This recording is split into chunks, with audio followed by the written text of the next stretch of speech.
Amen. Nous pouvons nous asseoir, bien-aimés. Alors, nous allons partager la parole de Dieu. Le Seigneur nous fait grâce de pouvoir l'écouter encore en ce dimanche.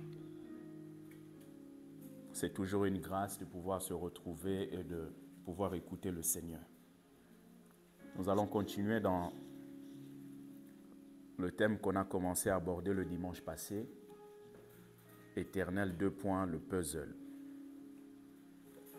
Je vous prie de noter les textes bibliques et ensuite on va les lire.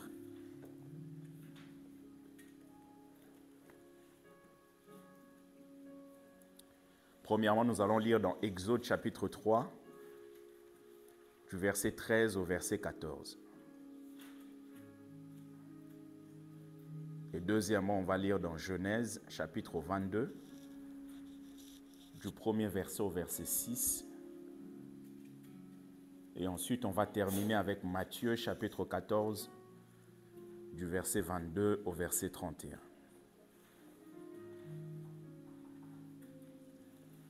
Alors, commençons avec Exode. Exode chapitre 3.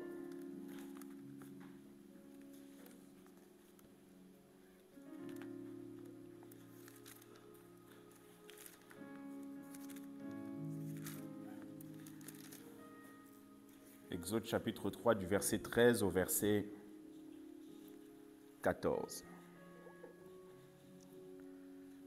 La Bible dit, Moïse dit à Dieu, « J'irai vers les enfants d'Israël, et je leur dirai, le Dieu de vos pères m'envoie vers vous. Mais s'ils me demandent quel est son nom, que leur répondrai-je? Dieu dit à Moïse, « Je suis celui qui est. » Et il ajouta, « C'est ainsi que tu répondras aux enfants d'Israël. Celui qui est m'envoie vers vous. » Prenez Genèse chapitre 22, du premier verset jusqu'au verset 6.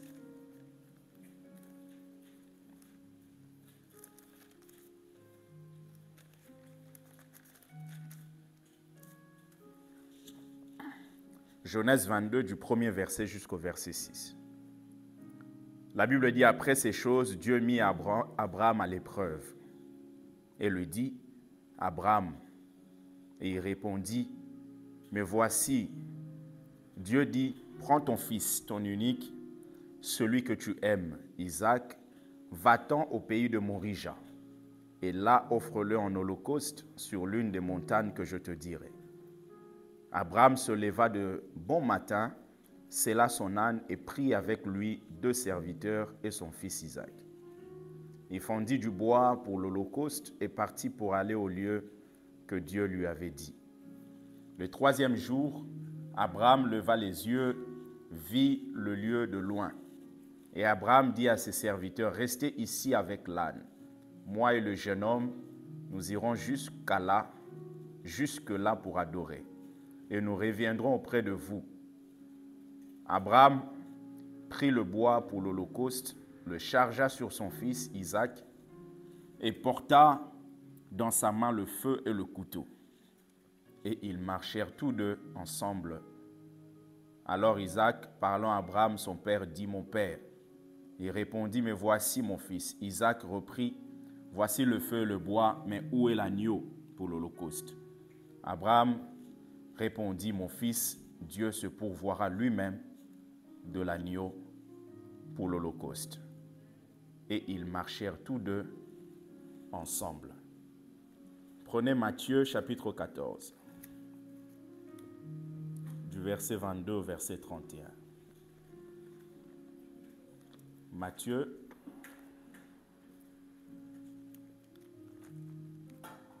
chapitre 14, du verset 22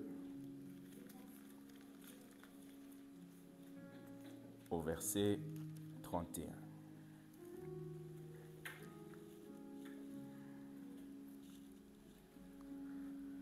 Aussitôt après, il obligea les disciples, notez bien, on va revenir sur ça, il obligea les disciples à monter dans la barque. Il s'agit de Jésus qui oblige les disciples à monter dans la barque et à passer avant lui de l'autre bord, de l'autre côté, pendant qu'il renverrait la foule. Quand il eut renvoyé, il monta sur la montagne pour prier à l'écart. Et comme le soir était venu, il était seul. La barque, déjà au milieu de la mer, était battue par les flots, car le vent était contraire. À la 4e veille de la nuit, Jésus alla vers eux, marchant sur la mer. Quand les disciples le virent marcher sur la mer, ils furent troublés. Ils ont vu Jésus, mais ils ont été troublés. Et dire, c'est un fantôme. Notez bien, on reviendra sur ça, le mot fantôme. Et dans leur frayeur, ils poussèrent des cris. Jésus leur dit aussitôt, « Rassurez-vous, c'est moi. N'ayez pas peur. » Pierre lui répondit, « Seigneur, si c'est toi, ordonne que j'aille vers toi sur les eaux. » Et il dit, « Viens. » Pierre sortit de la barque et marcha sur les eaux pour aller vers Jésus. Mais voyant que le vent était fort, il eut peur. Et comme il commençait à enfoncer, notez bien ça aussi, il commençait à enfoncer, il s'écria, « Seigneur, sauve-moi » Aussitôt Jésus, étendit la main, le saisit et lui dit, « Homme de peu de foi, pourquoi as-tu douté ?» Et ils montèrent dans la barque et le vent cessa. Amen. Et le vent cessa. Alors bien aimé, on a commencé à expliquer ce qu'était le puzzle. Nous avons expliqué que le puzzle est un jeu composé d'un grand nombre de fragments découpés qu'il faut rassembler pour reproduire un sujet complet. C'est-à-dire, le puzzle consiste à mettre plusieurs images ensemble pour constituer une seule image. Deuxièmement, nous avons vu qu'un puzzle, c'est aussi un fait. C'est une situation qu'on comprend totalement après en avoir réuni tous les éléments constitutifs. C'est-à-dire, une fois que vous avez réuni tous les éléments constitutifs, vous pouvez dire que vous avez l'image que vous étiez en train de chercher. C'est pour cela qu'on dit, par exemple, l'enquêteur a placé la dernière pièce du puzzle. C'est-à-dire qu'on a eu des informations, mais ces informations qu'on a recueillies ne nous permettaient pas de pouvoir nous prononcer sur une affaire. Donc c'est pour cela que vous allez voir, lorsqu'il y a une enquête, on arrive à trouver des informations à gauche, à droite, pour essayer de pouvoir avoir quelque chose de clair et se prononcer par rapport à l'affaire. Et on a parlé de l'Éternel et nous avons vu que dans Exode chapitre 3, du verset 13 au verset 14, Moïse a dit à Dieu, « J'irai vers les enfants d'Israël et je leur dirai, le Dieu de vos pères m'envoie. Le Dieu d'Abraham, d'Isaac et de Jacob, il m'envoie. Mais s'ils me demandent quel est son nom, que leur répondrai-je? » Ils vont se rendre compte que je prononce bien la phrase en disant que le Dieu de vos pères m'envoie, mais s'ils me demandent quel est le nom de ce Dieu-là, qu'est-ce que je vais dire? J'ai besoin de connaître son identité. C'est la raison pour laquelle il n'y a que celui qui connaît très bien l'identité de Dieu qui peut être un instrument de bénédiction pour le peuple. Il n'y a que celui qui découvre l'identité du Père qui peut être une bénédiction pour les nations et pour des vies. Moïse, il dit, je veux connaître son nom. S'il me demande, parce que le nom, c'est l'identité. Je ne peux pas venir au nom de quelqu'un et ne pas connaître l'identité de cette personne. Je veux découvrir cette identité. Pour qu'il sache que je viens réellement de toi, il faut que moi, je connaisse ton identité.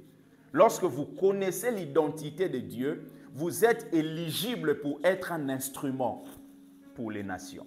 Un instrument pour la bénédiction des nations. Et Dieu lui dit, je suis celui qui suis. Dans d'autres versions, on dit, je suis celui qui est. Et il ajouta, c'est ainsi que tu répondras aux enfants d'Israël. Celui qui s'appelle Je suis m'a envoyé vers vous. Celui qui s'appelle Je suis. C'est ça mon nom.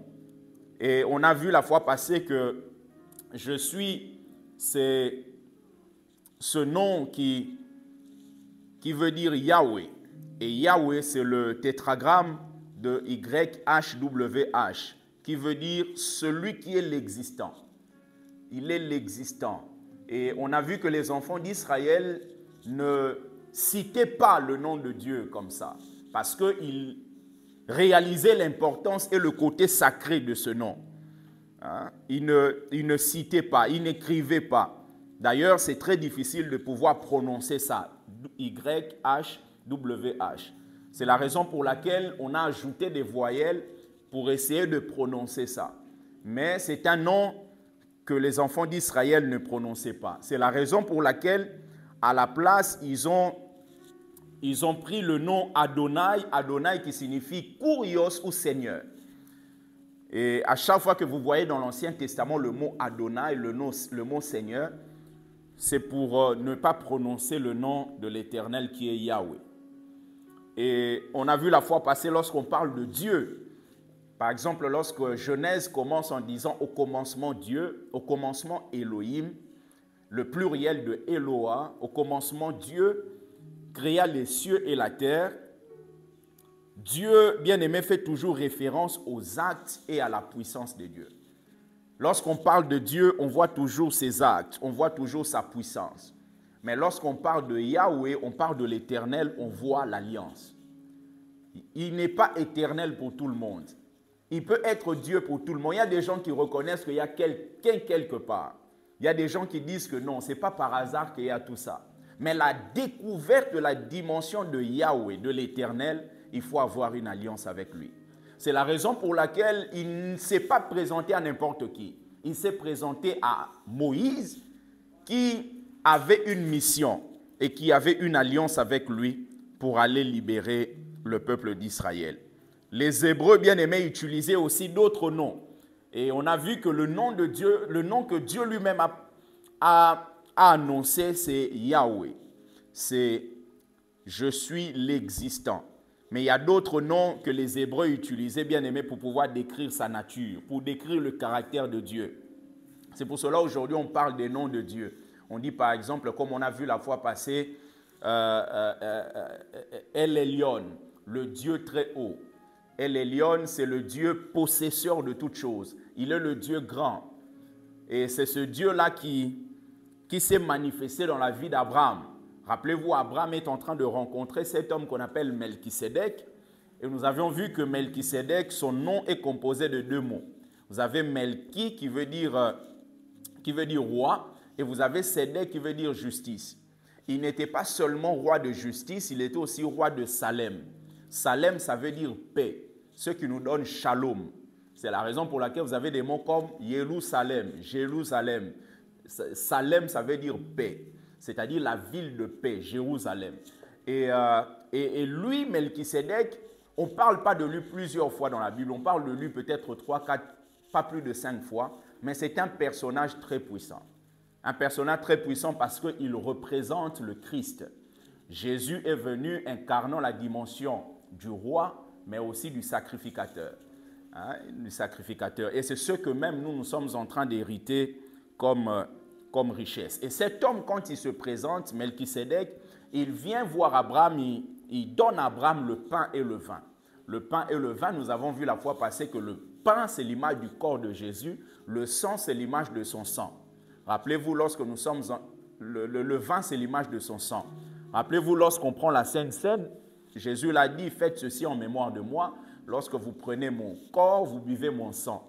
C'est-à-dire que le pain et le vin que Melchisédek donne à Abraham, il introduit Abraham déjà dans la dimension de l'œuvre sacrificielle, de l'œuvre de la croix. Et finalement, lorsqu'il donne à Abraham, Abraham lui donne la dîme de tout et lui, il bénit Abraham. Et quand il bénit Abraham, il dit, sois béni le Dieu très haut, sois béni El Elyon, le Dieu possesseur de toutes choses. Et nous avions vu la fois passée, une fois que vous rencontrez le Dieu possesseur de toutes choses, vous rencontrez El Elyon, Plus rien dans ce monde ne peut vous faire trembler. C'est la raison pour laquelle, lorsqu'il a eu la proposition du roi de Sodome et de Gomorrhe, il a pu refuser parce qu'il avait déjà rencontré le Dieu El Elyon. Il avait rencontré le Dieu possesseur de toutes choses. Quand vous comprenez que vous marchez avec le Dieu qui est possesseur de toutes choses, bien aimé, la franc-maçonnerie ne peut pas vous faire peur. On ne peut pas vous dire, oh non, viens ici, tu auras des milliers d'euros, parce que tu sais, lui, il est le maître du ciel, il est aussi le maître de la terre. Et comme les richesses viennent de la terre, lui, il est le maître de la terre. Alors, s'il veut me donner, il me donnera parce qu'il n'a pas besoin de l'aval de quelqu'un pour faire quelque chose. Il est le maître des temps, mais aussi des circonstances. Est-ce que quelqu'un peut dire Amen? Et Abraham a rencontré justement la dimension de El Elyon. Bien aimé, la révélation de Dieu à travers ces noms a pour but de vous donner un réma dans le logos. Vous avez peut-être déjà entendu ce mot réma, le mot logos. En fait, logos, il y a une différence entre logos et réma. C'est que logos, c'est la parole de Dieu dans la Bible. C'est la parole de Dieu dans la Bible. Vous avez tout ça là, c'est le logos. Et maintenant, le réma, c'est une parole à partir de la parole. À partir du logos, vous tirez une parole et cette parole devient un réma. Le logos, c'est la sagesse de Dieu, d'une manière infinie. Dieu est l'incarnation de la sagesse. Mais le réma, c'est une parole de sagesse. C'est la raison pour laquelle vous allez voir lorsque vous lisez les textes de Paul, lorsqu'il parle aux Corinthiens, lorsqu'il parle des dons spirituels, il parle des dons spirituels en les citant. Et quand il parle de tout ce qui est lié à la sagesse et à la connaissance, il ne dit pas la parole de connaissance. Il ne dit pas la parole de sagesse. Il dit une parole de sagesse. Pourquoi? Parce que personne ne peut avoir toute la sagesse de Dieu. L'apôtre Paul lui-même, il dit, nous connaissons en partie, nous prophétisons en partie. Cela signifie quoi? Cela signifie, dans toute la sagesse de Dieu, Dieu vous fait grâce d'avoir une portion dans cette connaissance-là. C'est pour cela, si la connaissance de Dieu est le logos, le réma, c'est une parole dans cette connaissance. C'est une portion dans cette connaissance. Le logos, ça peut être la connaissance de Dieu, comme j'ai dit. Donc, le réma, c'est une parole de connaissance. C'est pour cela qu'on dit, j'ai reçu une parole de connaissance pour toi. Je n'ai pas reçu la parole de connaissance, parce que la parole de connaissance signifierait que vous avez toute la connaissance. Nous avons une portion que Dieu nous libère dans toute la richesse qu'il peut y avoir. Le logos, ça peut être le puits de la parole. Vous savez, quand vous allez dans un puits, vous avez de l'eau. Mais le réma, ce sera un seau sorti de ce puits. C'est une petite portion qui sort de cette très grande richesse. C'est une petite portion dans la grande richesse du logos. Et cette parole, quand elle sort, elle vous concerne particulièrement. C'est la raison pour laquelle lorsque vous écoutez une prédication, tout le message sera le message divin, mais tout le message ne vous concernera pas de la même manière. Il y a des paroles, quand vous entendez, vous dites non, ça c'était pour moi, ça c'était pour moi, ça devient un réma pour vous. En fait, le logos, c'est toute la Bible. Mais quand vous commencez à lire la Bible de Genèse, vous avancez, vous allez vous rendre compte que par rapport à ce que vous vivez maintenant, tous les versets ne vont pas vous parler de la même manière. Il y a des versets, lorsque vous lisez, vous dites non, ça c'est pour moi. Pourquoi? Parce que c'est une parole particulière qui vient toucher un instant particulier et qui vous donne une sagesse particulière pour avoir des résultats particuliers dans un temps particulier. Est-ce que quelqu'un peut dire Amen? Et Dieu, un moment, il met Abraham à l'épreuve. La première des choses, j'aimerais que vous notiez, c'est que Dieu met toujours à l'épreuve ceux qui lui appartiennent. Dieu met toujours à l'épreuve ceux qui lui appartiennent. Dieu a mis Abraham à l'épreuve. Dieu met toujours à l'épreuve ceux qui lui appartiennent. Genèse 22, à partir du premier verset, la Bible dit, après ces choses, Dieu mit Abraham à l'épreuve. Et lui dit, Abraham, il répondit, me voici. Dieu dit, prends ton fils, ton unique, celui que tu aimes, Isaac. Notez bien aimé le mot unique ici dans la Bible. Quand vous allez dans le Nouveau Testament, le mot unique est utilisé seulement pour parler de Jésus. Le mot unique est utilisé seulement pour parler de Jésus. C'est la raison pour laquelle à chaque fois qu'on parlait de la descendance, lorsque même on parle d'Abraham, on dit qu'il y aura une descendance. On ne dit pas il y aura des descendants. On parle de la descendance et cette descendance dans Galates, on nous montre qu'il s'agit de Christ.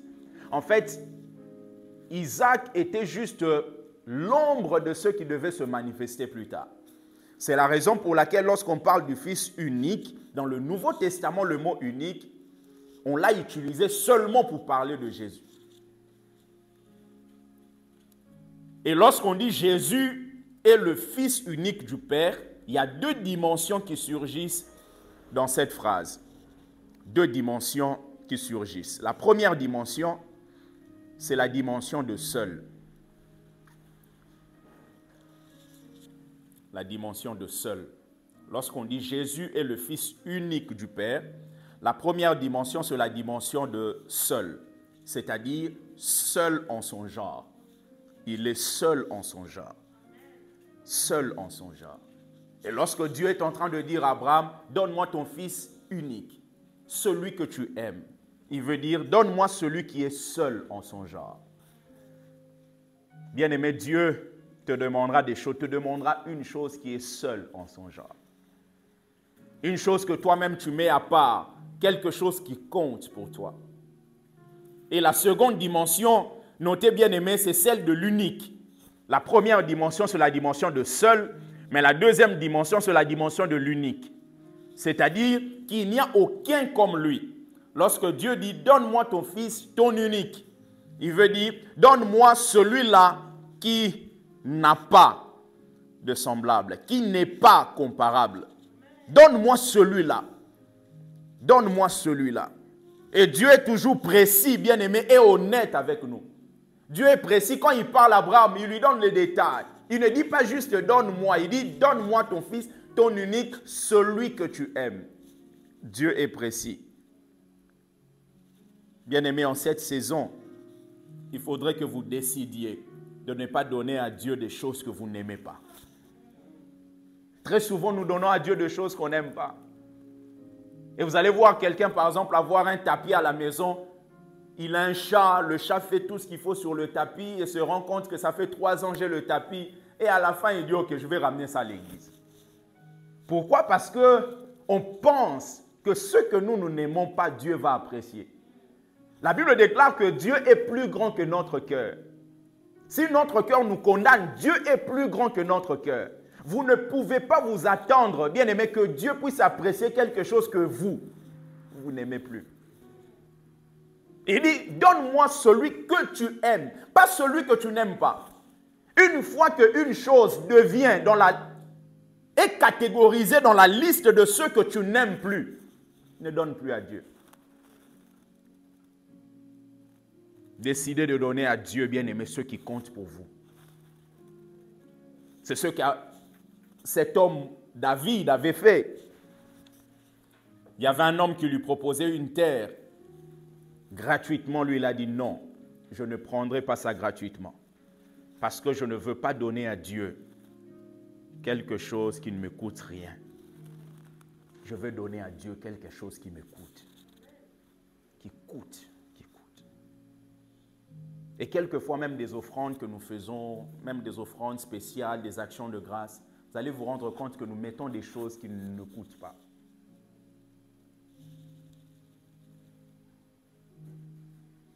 S'il faudrait même garder ce que tu as, mais attendre que tu donnes quelque chose qui te coûte, fais-le.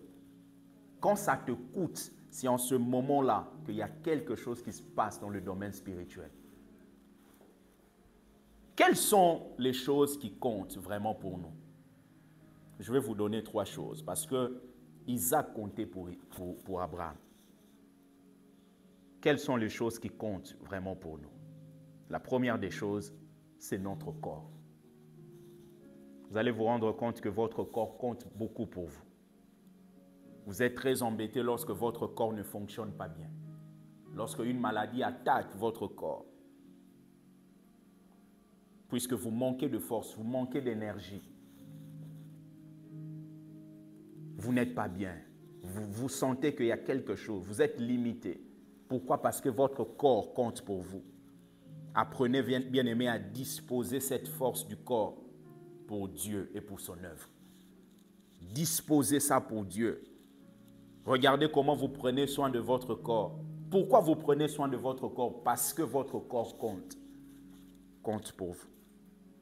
L'apôtre Paul dit dans Romains chapitre 12, premier verset, « Je vous exhorte donc, frères, par les compassions de Dieu, à offrir vos corps comme un sacrifice vivant. » Comme un sacrifice, parce que ça compte.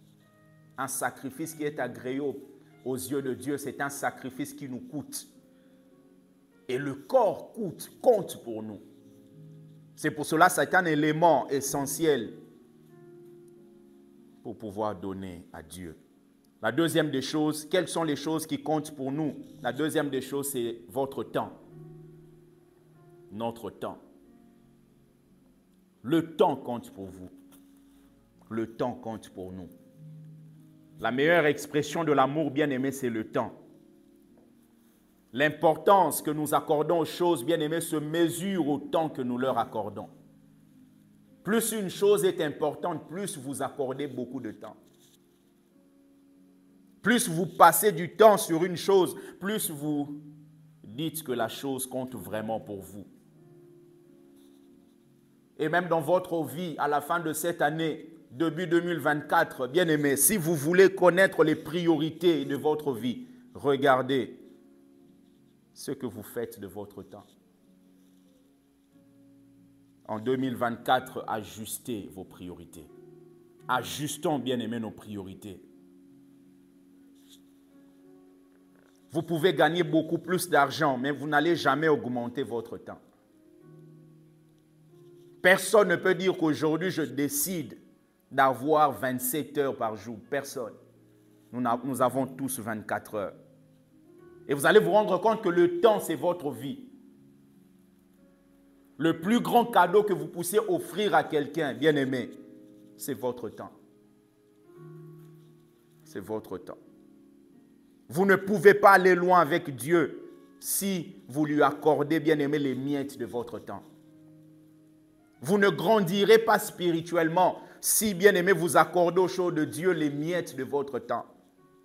Parce que le temps, c'est la richesse que vous avez. Le temps est une richesse.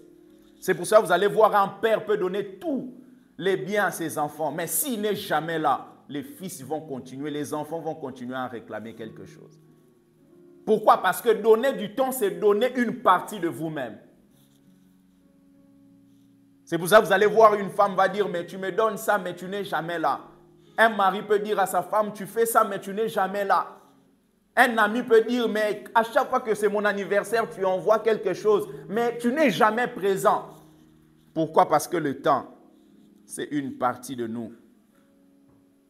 La meilleure chose bien aimée à faire dans la vie, c'est d'aimer. Mais vous allez vous rendre compte que la meilleure façon de montrer notre amour, c'est de donner du temps.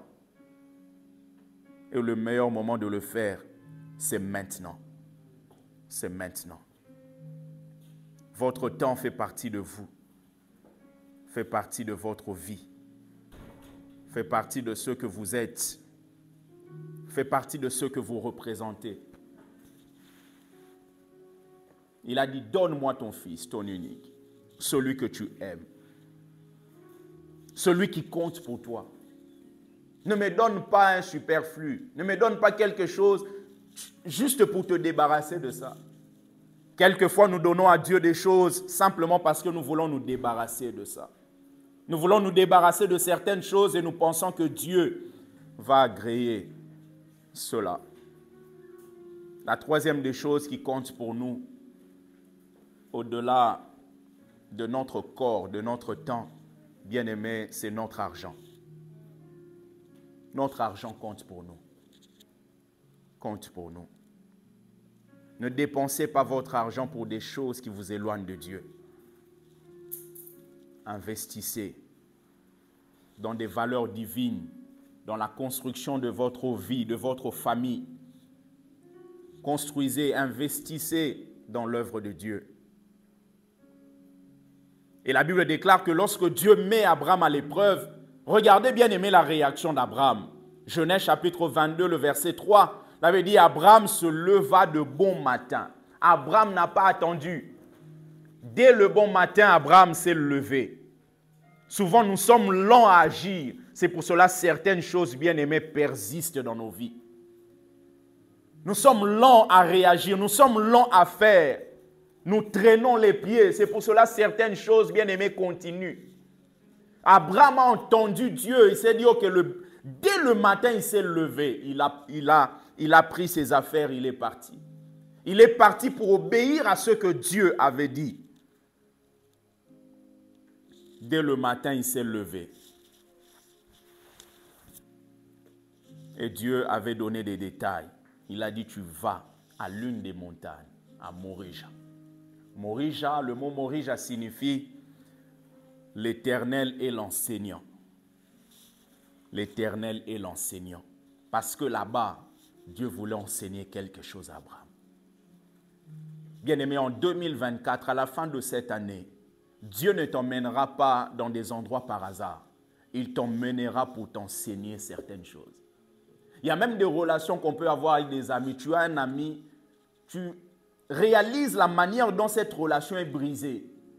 Avec un ami, une amie, tu te rends compte que derrière ça, il y avait un enseignement que Dieu voulait que tu puisses savoir. Abraham, vous allez voir dans le texte, représente le père. Isaac représente le fils. Les serviteurs représentent la dimension naturelle qui doit rester au bas de la montagne. Parce que vous ne pouvez pas arriver au sommet si vous n'arrivez pas à traiter la dimension naturelle. Abraham a dit aux serviteurs, restez ici. Vous n'allez pas aller là-bas. Parce que si vous allez là-bas, vous allez m'arrêter dans ce que je suis décidé de faire. J'ai pris la décision de pouvoir sacrifier mon fils. L'offrir en holocauste. Holocauste, ça signifie quoi? Ça signifie le tuer et le brûler. Vous vous rendez compte la dimension de la foi d'Abraham? Abraham savait et il était convaincu que même si je le tue, je le brûle, Dieu est capable de le faire revenir à la vie. Quelquefois, notre foi, bien-aimée, est basée sur le fait que quelqu'un malade sera guéri. Mais quand est-ce que nous allons quitter cette étape, d'arriver à une dimension, de se dire, même si ça meurt, Dieu est capable de faire revenir à la vie.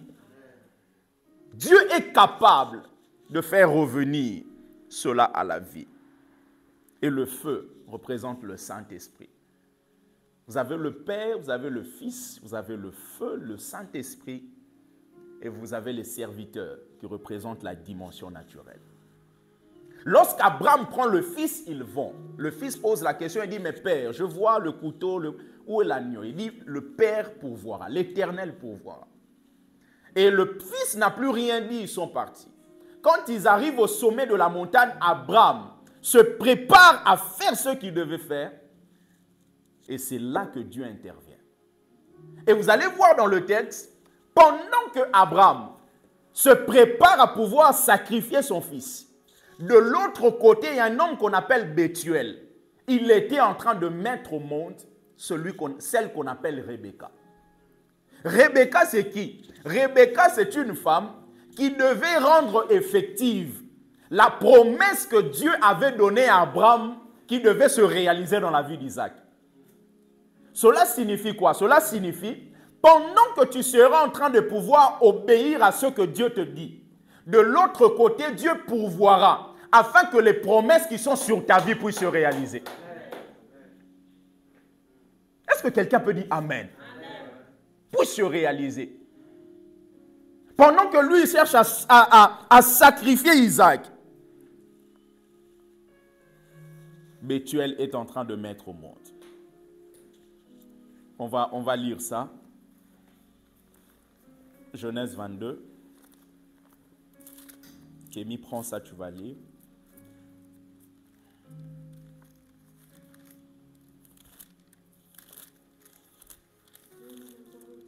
Attends, je te donne le texte.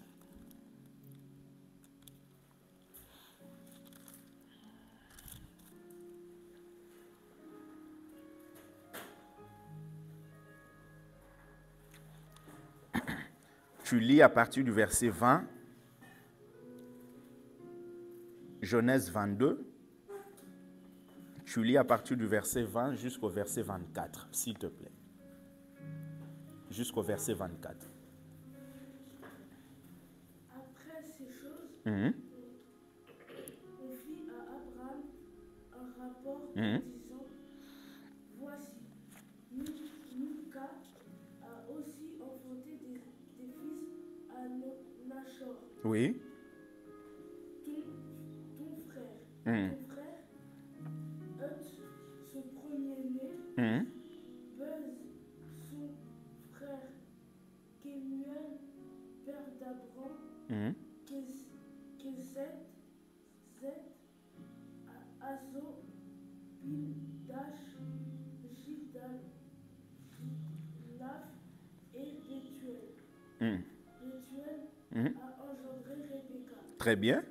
Ce sont là les 8 fils que Milca a enfantés à Nochor, frère d'Abraham. Sa concubine Oui. nommée Réhuma Oui. a aussi enfanté Tébash, Oui. Gaham, Oui.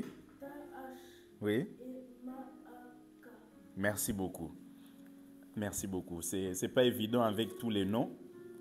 Donc vous voyez ici, dans le chapitre 22, on nous montre que Dieu met Abraham à l'épreuve. Et pendant qu'Abraham est en train d'obéir, d'aller au sommet de la montagne, en même temps, la Bible nous montre que Bethuel a pu engendrer Rebecca.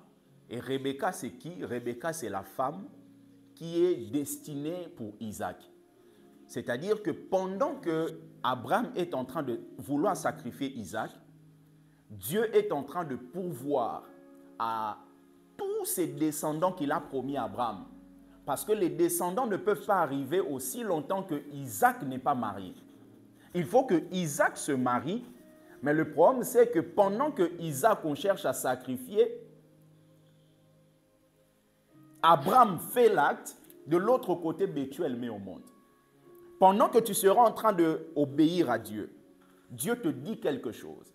Tu dis, Seigneur, c'est difficile, mais je veux obéir. Pendant que tu seras sur la voie de l'obéissance, bien-aimé, de l'autre côté, il y a des naissances qui vont se faire pour pouvoir ramener la réalisation de ce que tu as toujours entendu depuis ta naissance. Il y a des paroles parce que Isaac était déjà un peu avancé. Il avait déjà plus de 10 ans, plus de 15 ans. Donc, sûrement, il avait déjà entendu des promesses que Dieu avait données dans la vie d'Abraham. Et finalement, quand il arrive là, il se rend compte que c'est moi qui suis l'agneau. Mais son père qui avait la foi, il savait que même si Isaac devient une poussière, Dieu est capable de faire revenir cette poussière à la vie. En fait, quelquefois, notre foi, comme je le dis, est limitée sur des maladies. Mais quand une situation est morte, on n'arrive plus à croire que Dieu est capable de faire revenir cela à la vie. Quelquefois, notre foi est limitée et est bâtie sur des choses qui ne sont pas très compliquées. Alors que lorsque l'impossible se présente, Dieu est le Dieu des cas impossibles. Les serviteurs sont restés. Pourquoi? Parce que les serviteurs, c'est la dimension naturelle. 1 Corinthiens chapitre 2, le verset 14, la Bible dit, mais l'homme animal ne reçoit pas les choses de l'Esprit de Dieu, car elles sont une folie pour lui et il ne peut les connaître parce que c'est spirituellement qu'on en juge. 1 Corinthiens 2, le verset 14. L'homme animal ne reçoit pas les choses de l'Esprit de Dieu. Ne reçoit pas. Vous ne pouvez pas aller sur la montagne avec la dimension naturelle. Il faut qu'une dimension soit traitée. Et cette dimension doit être traitée au bas de la montagne. Au bas de la montagne. Et lorsqu'ils sont arrivés là-bas, Abraham a expérimenté la dimension du Dieu qui pourvoit. Jéhovah Jireh signifie celui qui voit et pourvoit. Jéhovah Jireh, celui qui voit et pourvoit. il ne peut pourvoir que parce qu'il a vu. Il a vu, il a dit, Abraham, j'ai vu que tu me crains. J'ai vu que tu me crains. J'ai vu que tu me crains. Qu'est-ce que Dieu voit quand il te regarde? Qu'est-ce que Dieu voit quand il nous regarde? Dieu a regardé, il a vu. Il a dit, Abraham, j'ai vu que tu me crains. Et comme j'ai vu, je peux pourvoir. Dieu pourvoit parce qu'il a vu. Il dit aux enfants, à Moïse, il dit, j'ai entendu le cri que les Égyptiens font pousser aux enfants d'Israël. J'ai entendu, j'ai vu. Lorsque Dieu voit, il finit par pourvoir. L'apôtre Paul dit dans Philippiens 4, 19, « Et mon Dieu pourvoira à tous vos besoins selon sa richesse. » À tous vos besoins selon sa richesse. Quelquefois, nous nous approchons de Dieu, bien-aimés, en réfléchissant en fonction de notre richesse. Ou en fonction de la richesse de celui qu'on considère comme le plus riche. Le plus riche de notre famille, le plus riche de notre quartier. C'est la raison pour laquelle lorsque Dieu nous dit des choses, on se dit non Seigneur, ce n'est pas possible. Ici, la Bible déclare que Dieu pourvoira à tous nos besoins selon sa richesse à lui, pas notre richesse à nous. Quelle est la richesse de Dieu? Il est le Dieu, il est le Dieu possesseur de toutes choses. Et comme il est possesseur de toutes choses, il peut tout faire par sa grâce. Selon sa richesse et non selon notre richesse. Et quand il le fait avec gloire, il le fait avec éclat, il le fait avec splendeur. Et la Bible précise en Jésus-Christ. Sa richesse. Si vous voulez découvrir la richesse du Créateur du ciel et de la terre, il faut être en Jésus-Christ. Sa richesse. Éternel, 2 points le puzzle. Pour aller plus en profondeur, vous avez compris que l'objectif, c'est de découvrir Dieu dans les différentes facettes. Dieu reste un. Dans l'Ancien Testament, on dit Israël, l'Éternel est un. Mais ce Dieu qui est un peut se manifester de différentes manières. Maintenant, il y a plusieurs images qu'on peut vivre de Dieu pour découvrir l'immensité de sa personne. Et un jour, dans le texte qu'on a lu dans Matthieu chapitre 14, à partir du verset 22 jusqu'au verset 31, la Bible déclare que Jésus a obligé les disciples à monter dans la barque. La Bible dit qu'il obligea les disciples à monter dans la barque et à passer avant lui de l'autre côté pendant qu'il renverrait la foule. Jésus a obligé les disciples. Il a obligé les disciples. Il a obligé. Jésus donne l'ordre. Il leur dit, montez dans ce bateau. Il leur dit de monter dans un bateau qui allait rencontrer des difficultés. Parce que quand il dit passer de l'autre côté, il sait qu'en passant, il y a des difficultés qui vont arriver. Et ce qui m'intéresse encore là, d'abord, c'est le fait que Jésus les a obligés. Bien aimé, il y a des choses qui sont obligatoires pour arriver à une dimension supérieure. Vous ne pouvez pas passer outre. Si vous passez outre, vous dites bye bye à cette dimension-là. La vie chrétienne n'est pas une vie où on fait des choses qu'on veut. La vie chrétienne, c'est une vie où on fait des choses que le roi a décidé. Il a obligé les disciples à monter dans la barque. Si tu veux aller de l'autre côté, monte dans la barque. Si tu veux aller dans une autre dimension, monte dans la barque. Si tu veux que cette situation change, monte dans la barque. Tu veux qu'une nouvelle tournure arrive dans ta famille, monte dans la barque. Tu veux que cette maladie disparaisse, monte dans la barque. Oh là là. Et pendant qu'il dit aux disciples, il dit, allez-y, moi je vais renvoyer la foule.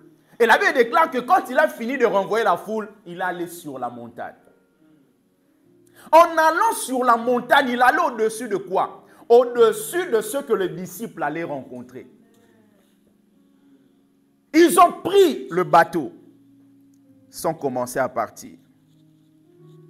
Quelle était la leçon que Jésus voulait que les disciples puissent tirer de ça? Parce qu'ils connaissaient Jésus. Ils avaient connu Jésus comme celui qui fait des miracles. Comme chacun de nous ici, il y a des dimensions que vous avez déjà rencontrées, expérimentées de Jésus. Vous étiez malade dans un lit de l'hôpital. Vous-même, vous savez, si Jésus n'avait pas intervenu, vous serez déjà mort. Amen. Vous le savez. Quand je parle de la guérison, je vois toujours ce garçon qui un jour, il avait des crises d'épilepsie, faisait des crises d'épilepsie. Et un jour, il a fait une crise sur l'autoroute. Et heureusement, gloire à Dieu, il a réussi à se garer quelque part. Et c'est l'hélicoptère qui est venu le chercher. Et quand il est arrivé à l'hôpital, il commençait à avoir des problèmes au niveau de sa vue. On l'a emmené ici vers Hermont-Eubonne. Et quand on a appris ça, avec ma femme, on est parti pour prier. Il commençait à avoir des problèmes au niveau des yeux. Quand il vous regarde comme ça, il ne vous voit plus comme un homme qui est là debout. Non, il vous voit comme si vous bougez. Les médecins ont fait tous les examens. Rien ne se passait. Tous les examens. Nous sommes allés, j'ai exhorté, je lui ai dit, Dieu est capable de toutes choses. Je lui ai dit, si tu crois, tu verras ce que Dieu va faire. On a commencé à prier le premier jour, le deuxième jour. Bien-aimé, je vous dis, Dieu a accordé une guérison dans la vie de cet homme-là. Les médecins ont fait des examens, ils se sont rendus compte que sa vue nouvelle est mieux que la vue d'avant. Ça dit qu'il voit mieux qu'avant de tomber malade. Ça, c'est Dieu qui peut faire ça. Et plusieurs d'entre nous, si on a vécu des choses, c'est-à-dire on a vécu Jésus dans une dimension. Les disciples ont vu des miracles, ont vu la dimension du fait que Jésus multiplie le pain. Jésus arrive, il prend le pain et tout ça, il rend grâce, il distribue. Et quand vous regardez bien, vous allez vous rendre compte que certaines multiplications, ce n'était pas des multiplications des pains, mais c'était la grâce qui accompagnait le peu qu'il y avait. C'est-à-dire qu'il y a des choses, quelquefois, tu n'auras pas la multiplication. Ce ne sera pas 10 pains transformés en 15 pains. Ce sera toujours 10 pains, mais la grâce qui accompagne ces 10 pains, vous allez vous rendre compte que vous mangez toute la famille, vous êtes rassasiés. Ils ont expérimenté Jésus dans la dimension de la multiplication des pains. Ils ont vu, même plus tard au chapitre 16, Pierre a expérimenté le fait que Jésus est le Christ, le Fils du Dieu vivant. Jésus a dit non, ce n'est ni la chair ni le sang qui t'ont révélé, mais mon Père qui est dans les cieux. Ils ont expérimenté Jésus dans plusieurs dimensions. Mais le problème, c'est qu'ils n'avaient jamais expérimenté Jésus dans la tempête. Dans la tempête. Ils n'avaient jamais vu Jésus dans la tempête. Et Jésus voulait leur donner une leçon pour leur montrer, je ne suis pas seulement celui qui guérit. Je ne suis pas seulement celui qui multiplie les pains. Je ne suis pas seulement celui que vous appelez le Christ, le Fils du Dieu vivant. Mais je suis aussi celui qui est dans la tempête que vous traversez. Je suis là. Je suis là.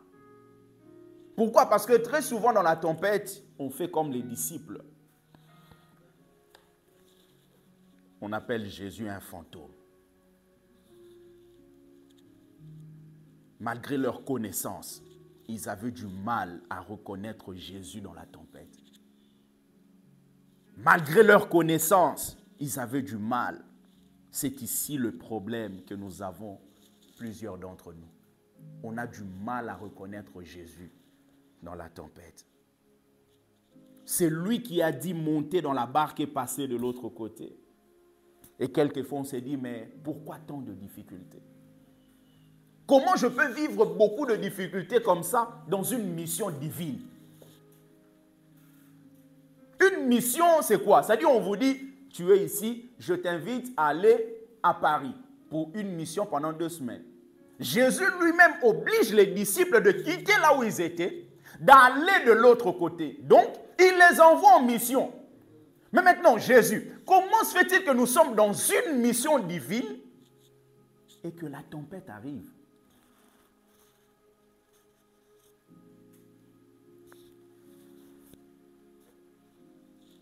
Jésus, nous ne sommes pas partis parce qu'on a voulu.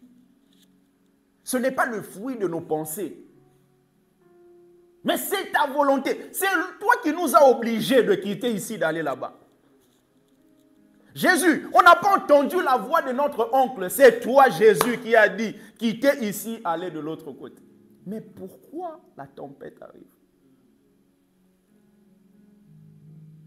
Au lieu de voir Jésus dans la tempête, eux, ils voient un fantôme. Un fantôme, c'est un personnage qui n'est pas vraiment réel. C'est un personnage qu'on peut qualifier même d'un esprit, et même dans le monde spirituel, quelquefois, on les qualifie des revenants, c'est-à-dire que l'esprit de quelqu'un qui était parti, qui est revenu. Ce n'est pas très clair. C'est très abstrait. Et eux, ils voient Jésus, non pas comme Jésus, mais ils voient un fantôme. Ne voyez-vous pas des fantômes lorsque vous traversez la tempête? Au lieu de voir Jésus dans nos problèmes, nous voyons au contraire des fantômes. Ils s'attendaient, bien aimés, à le voir partout, mais pas dans la tempête. Ils s'attendaient à le voir partout. Ils s'attendaient à le voir dans des situations terribles, où quelqu'un a un problème de vue, où quelqu'un ne voit pas. Ils s'attendaient à le voir prendre un peu de salive avec du sable, appliqué sur les yeux de quelqu'un, lui dire, va te laver sur l'eau de Siloé. Ils s'attendaient à le voir comme ça. Ils s'attendaient à le voir dans une dimension qu'ils ont déjà connue auparavant. Mais en ce moment-là, Jésus voulait leur dire, je suis un puzzle. Je suis quelqu'un qui est constitué de plusieurs images. Il y a des petites images. Vous avez déjà expérimenté peut-être 15 images. Mais j'aimerais vous dire, il n'y a pas que 15 images dans mon personnage. Il y a plusieurs images. Il faudrait que vous expérimentiez les autres images. Les autres images. Jusque-là, bien-aimé, on a vu Dieu dans plusieurs images. Mais j'aimerais te dire, ce n'est pas tout ce qu'il y a. Ce n'est pas tout ce qu'il y a. Lorsqu'il y avait le déluge sur la terre, la Bible déclare que Dieu était sur son trône. Psaume 29, le verset 10. L'Éternel était sur son trône lors du déluge. Pendant que ça bouge, pendant que c'est compliqué sur la terre, il y a la mer qui arrive. Il n'avait jamais plu. Et Dieu parle à Noé, il lui dit, Noé, prépare une barque. Prépare l'arche. Lui-même, il donne des dimensions. Et Noé n'était pas à côté d'une mer pour se dire que c'est facile de mettre. Parce qu'il n'y avait jamais plu. Noé était loin. Mais Noé a cru. Noé a fait ça pendant des années. Quelquefois, bien aimé, ce qui nous trouble, c'est la longueur. Lorsque Dieu nous parle et la réalisation de ce qu'il a dit. Noé, tu peux te lasser. D'ailleurs, on te dit quelque chose en mentionnant une dimension que tu n'as jamais vécue. On te dit, prépare, il y aura la pluie, il y aura le déluge. Mais Noé, réfléchis un peu. Mais Noé a cru. Parce que Noé a compris que Dieu ne ment pas. C'est ce qui arrive à plusieurs bien-aimés. Les disciples ont vu Jésus. Ils ont cru que c'était un fantôme. Ils ont eu peur. Ils étaient effrayés. Ils avaient peur de qui? Ils avaient peur de Jésus, qu'ils n'arrivaient pas à découvrir. Ils pensaient que c'était un fantôme. C'est la raison pour laquelle vous allez voir quelquefois, nous chassons Jésus dans des problèmes que nous rencontrons. Ils avaient peur. S'ils pouvaient, ils pouvaient même prendre des marteaux, commencer à attaquer ce personnage qui arrive. Mais le personnage qui arrive, il arrive pourquoi? Il arrive pour vous libérer. Il arrive pour vous restaurer. Il arrive pour vous faire du bien. Mais comme nos yeux sont fermés, nous n'avons pas expérimenté Jésus dans la dimension de la tempête. On pense que ça ne peut pas être lui. Ça ne peut qu'être un fantôme. Et c'est là que quelque chose se passe. Ils étaient nombreux. Personne n'arrivait à se dire finalement, regardons de plus près. Ils étaient tous effrayés. Et c'est lorsque Jésus se présente, il dit, n'ayez pas peur. C'est moi. La tempête était là. Jésus dit, n'ayez pas peur. Et c'est là que Pierre va prendre le devant et dit, Jésus, si c'est toi, ordonne que j'aille vers toi. Si c'est toi, ordonne que j'aille vers toi. Et Jésus lui dit, viens. Une seule parole de Jésus a suffi pour que Pierre puisse marcher au-dessus de ceux qui leur posaient problème. Bien, mais tu n'as pas besoin de plusieurs paroles. Une parole de Dieu suffit pour que toute ta vie change. Crois simplement à cette parole que tu as reçue. Lorsque Dieu a parlé concernant cette église, on n'a pas besoin de 100 000 paroles. Une parole de ce qu'il a prononcé suffit pour que nous arrivions, bien aimés, au bon port. Dieu, quand il a parlé à Abraham, Abraham n'est pas revenu vers Dieu pour lui dire finalement, éclaircis un peu, qu'est-ce que tu as dit? Est-ce que c'est réellement mon fils que je dois prendre ou c'est quelqu'un d'autre? Est-ce que c'est sur cette montagne que je dois y aller ou pas? Abraham a cru à cette parole et Abraham a vu la main de Dieu. Très souvent, on ne voit pas la main de Dieu parce que nous avons beaucoup de questions. Il dit, viens. Une parole a suffi pour que Pierre puisse aller au-delà de la force de la nature. La force de la nature appelle un homme à se noyer lorsqu'il se met sur l'eau. La force naturelle vous oblige à vous noyer, à descendre. Mais la parole de Jésus peut constituer, bien aimé, un mur afin de vous empêcher de pouvoir vous noyer. Et lorsque Pierre commence à marcher, un moment, il commence à avoir des doutes. Il commence à avoir peur. Et quand il a peur, quand il commence à avoir peur, il commence à se noyer.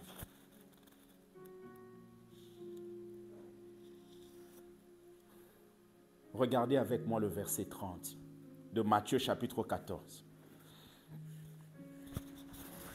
Avant de terminer.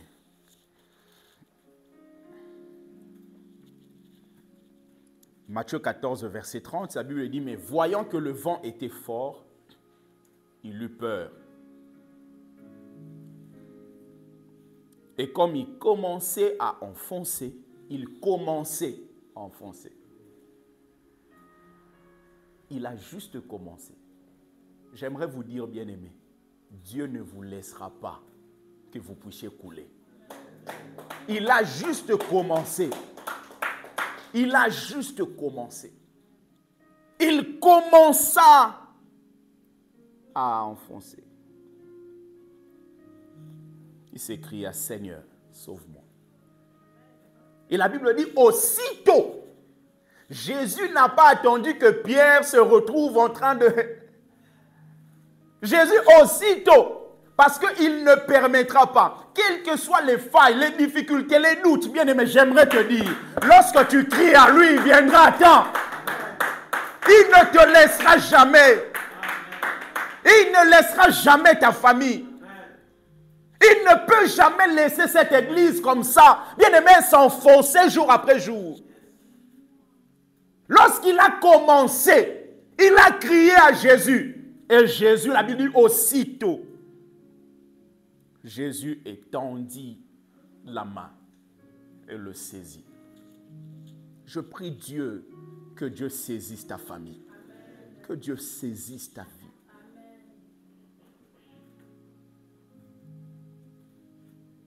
Regardez la manière de fonctionner de Jésus. Jésus le saisit et ensuite il lui fait des reproches. Il ne lui fait pas des reproches parce qu'il sait qu'en le faisant des reproches, comme il est en train de pouvoir s'enfoncer, il risque de se noyer. Il sauve d'abord sa vie et ensuite il le corrige. C'est la raison pour laquelle, bien-aimé, en cette nouvelle année qui va commencer, crie à Jésus. Quelle que soit la situation dans laquelle tu seras, il te corrigera après, mais il tient à ta vie. Il te sauvera. Il a saisi Pierre. Et ensuite, il lui dit, homme de peu de foi. J'ai encore une histoire à bâtir avec toi. J'ai encore quelque chose à faire avec toi. Tu as vécu déjà une victoire parce que tu as marché. Tu as marché. Tu t'es distingué de plusieurs parce que toi, tu as décidé de quitter la barque et de venir. Jésus vient, eux, ils avancent. Et Pierre, dans la barque, il dit, si c'est toi, ordonne que j'aille vers toi. Pendant que Pierre sort de la barque, les autres font quoi? Ils continuent à avancer. Quelquefois dans la vie, vous aurez l'impression que vous avez du retard par rapport aux autres. Mais le problème, c'est que là où ils avancent, ils ne rencontreront pas Jésus. On rencontre Jésus lorsqu'on fait marche en arrière. Pierre sort de la barque, eux, ils continuent à avancer. Mais là où Pierre va, il va expérimenter ce que personne d'entre eux n'a pu expérimenter de toute leur vie. Pierre, tu es encore fragile. Le problème, ce n'est pas la dimension d'être fragile, c'est la dimension de croire en celui qui est plus fort que moi. Je ne maîtrise pas tout, je ne connais pas tout. Je ne suis pas le plus saint, mais le problème, c'est que je me repose sur celui qui a tout vaincu. C'est ça la force d'un chrétien. Se reposer sur celui qui peut toutes choses. Et quand il marche, Jésus le voit, il dit, voilà ce que je cherche. Un homme qui peut oser, un homme qui peut défier les enjeux naturels. Et quand il a commencé à s'enfoncer, Jésus s'est précipité pour le saisir. Bien-aimé, Dieu nous saisira. Dieu saisira nos vies. Et ma prière, pour finir,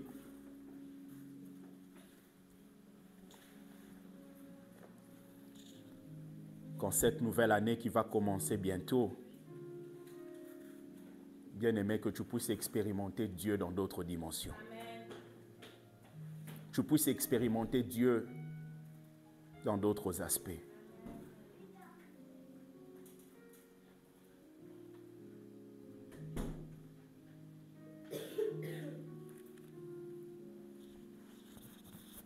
Parce que lorsque ce sera difficile, lui sera là.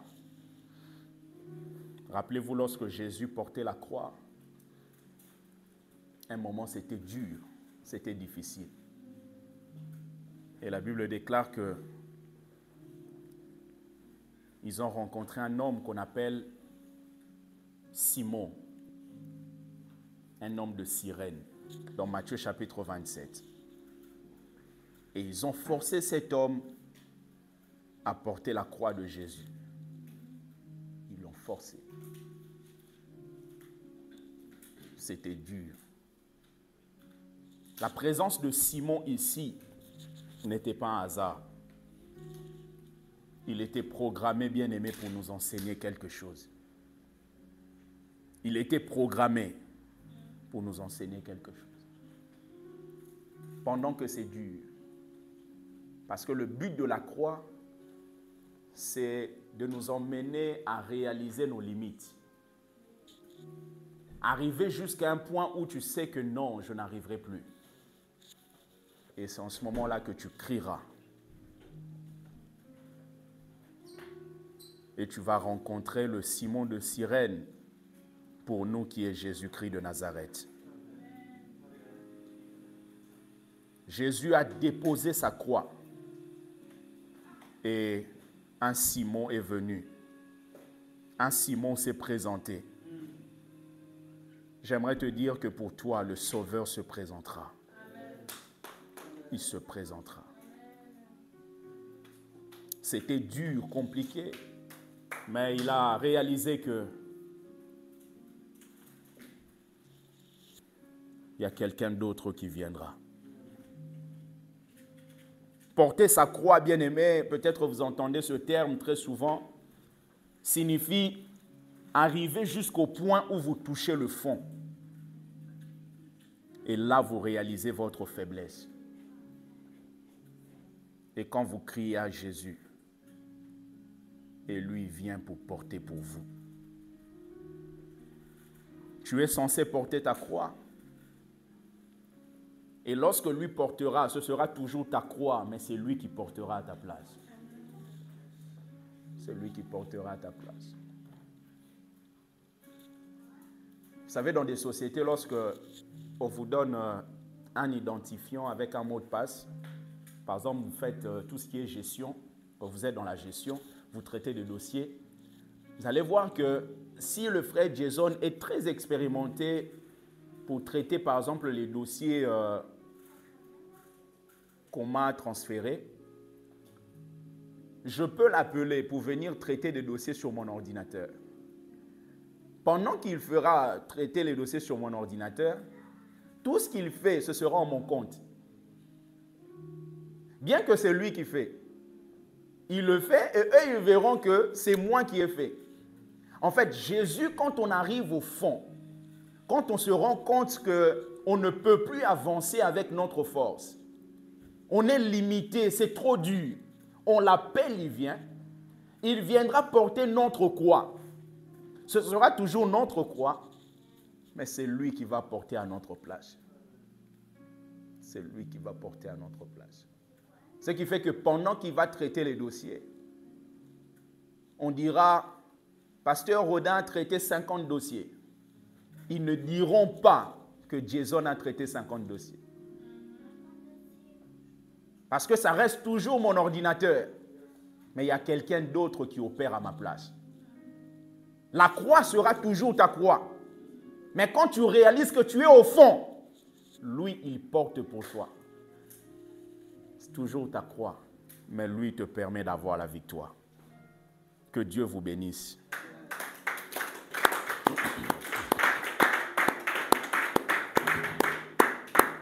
Amen. Est-ce qu'on peut se mettre debout? Nous allons prier.